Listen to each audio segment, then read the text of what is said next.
இன்றைக்கி வாழைத்தண்டு கூட்டு செய்ய போகிறேன். அதுக்கு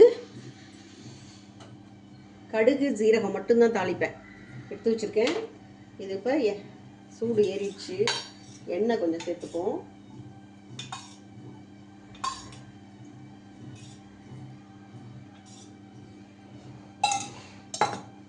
அதுக்கு தேவையான வெங்காயம், 2 பச்சை மிளகாய், கொஞ்சம் கருவேப்பிலை எல்லாம் எடுத்து வச்சுருக்கேன்.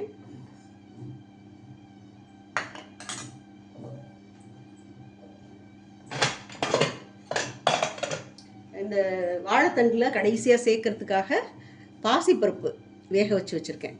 சிறுபருப்புன்னு சொல்லுவாங்க இல்லையா, பாசிப்பருப்பு, அது வேக வச்சு வச்சுருக்கேன். இப்போ எண்ணெய் சூடாயிடுச்சு. இதில் கடுகு ஜீரகம் சேர்த்துக்கிறேன்.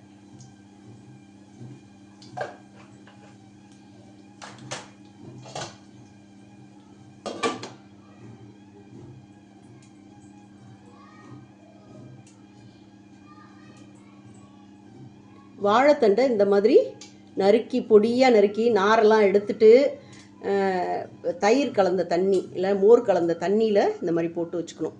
அப்போ தான் அது கருத்து போகாமல் இருக்கும்.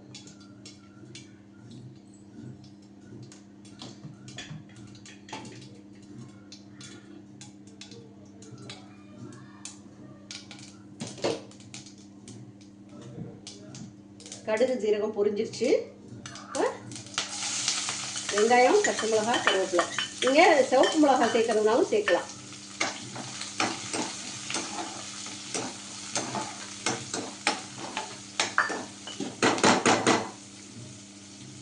கொஞ்சம் வதங்கட்டும்.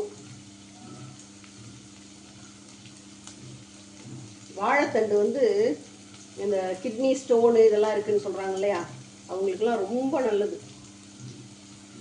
அவசியம் நம்ம வந்து இந்த மாதிரி நார்ச்சத்து உள்ள பொருட்களை வந்து கட்டாயம் அந்த மாதிரியான காய்கறிகள் வந்து நம்ம சேர்த்துக்கணும். இது ஆண்கள் பெண்கள் எல்லாருக்குமே ரொம்ப நல்லது. வாழைத்தண்டை வந்து பச்சையாக சாறு எடுத்தும் கூட குடிப்பாங்க வெறும் வயிற்றுல. அப்படி அந்த மாதிரி சாறு எடுத்து குடிக்க முடியாதவங்க இந்த மாதிரி கூட்டாக செஞ்சு சாப்பிட்லாம். இதையே அப்படியே சாதத்தில் போட்டு சாப்பிட்டுக்கலாம். தண்ணியை வடிச்சிட்டு போடுறேன். வாழைத்தண்டு வந்து எங்கள் ஊர் சந்தையில் வந்து ஜஸ்ட்டு 10 ரூபா தான். ரொம்ப சீப்பான காய்கறி. ஆனால் இதோட பலன் வந்து ரொம்ப அதிகம். ரொம்ப ரொம்ப உடம்புக்கு நல்ல ஒரு வெஜிடபிள் இது.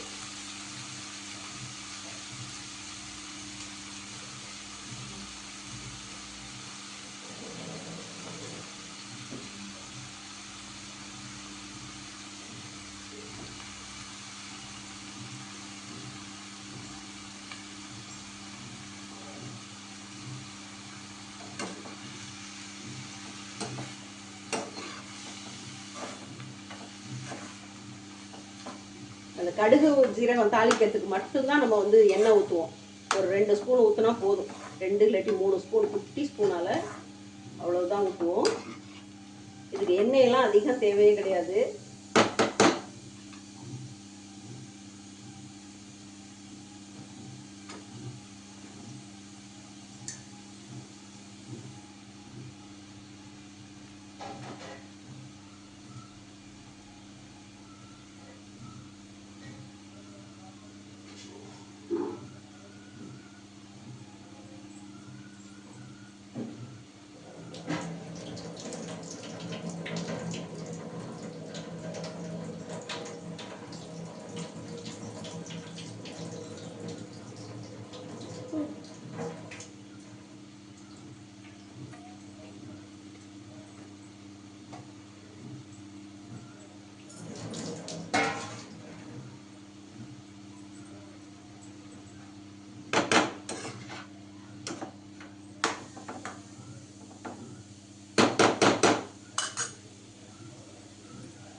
இதில் வேணும்னா நம்ம மஞ்சத்தூள் போட்டுக்கலாம், இல்லாட்டி இப்படியே விட்டுடலாம்.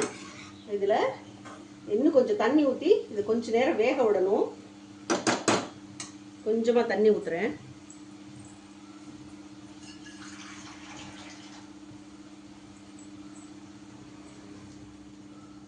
இன்னும் உப்பு போடல. உப்பு போட்டு அந்த வேக வச்ச பாசிப்பருப்பை எடுத்து போட வேண்டியது தான் கடைசியாக. இது வெந்ததுக்கப்புறமா நான் மிச்சம் காமிக்கிறேன் என்ன பண்ணணும். கொஞ்சம் நேரம் வேகட்டும்.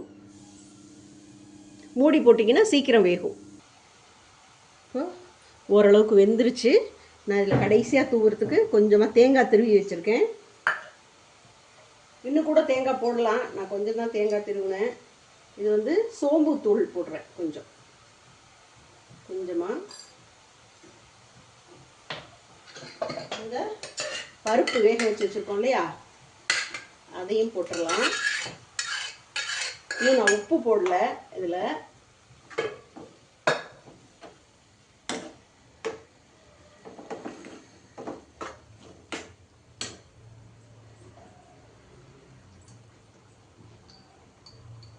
கொஞ்சமாக மஞ்சத்தூள்,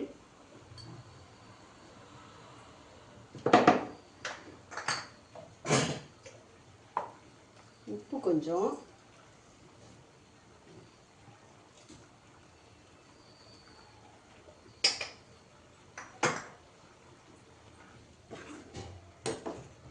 நல்லா மிக்ஸ் பண்ணி நல்லா ஒரு கொதிக்க விடுங்க. பருப்பெல்லாம் சேர்த்ததுக்கப்புறம்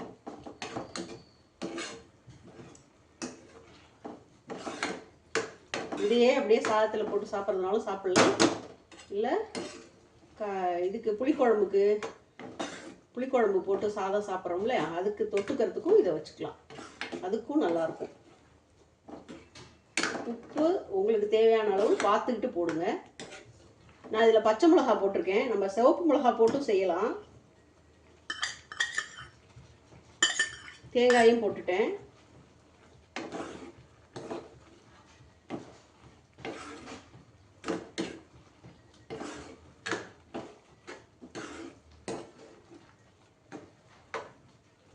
கூட்டுனா எப்பவும் கெட்டியாக இருக்கணும்னு நான் சொல்லியிருக்கேன் இல்லையா, ரொம்ப தண்ணியாக வைக்கக்கூடாது.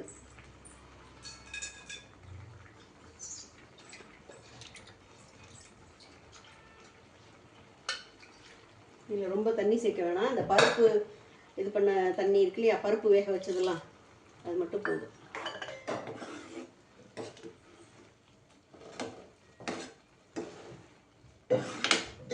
இதில் வந்து இந்த வாழைத்தண்டு வாங்குறதுல வந்து இந்த மொந்தம்பழத்தோட மரம் இருக்கு இல்லையா, அந்த வாழைத்தண்டு, இல்லை பூவப்பழம், அப்புறம் இன்னொன்று என்னது ரஸ்தாளி மரத்தோட தண்டு, இதெல்லாம் வந்து ரஸ்தாளி மரம்லாம் ரொம்ப டேஸ்டியாக இருக்கும்னு சொல்லுவாங்க.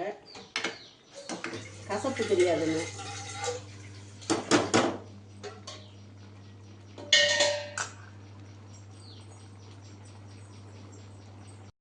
வாழைத்தண்டு கூட்டு தயாராகிடுச்சு. அவ்வளோதான்.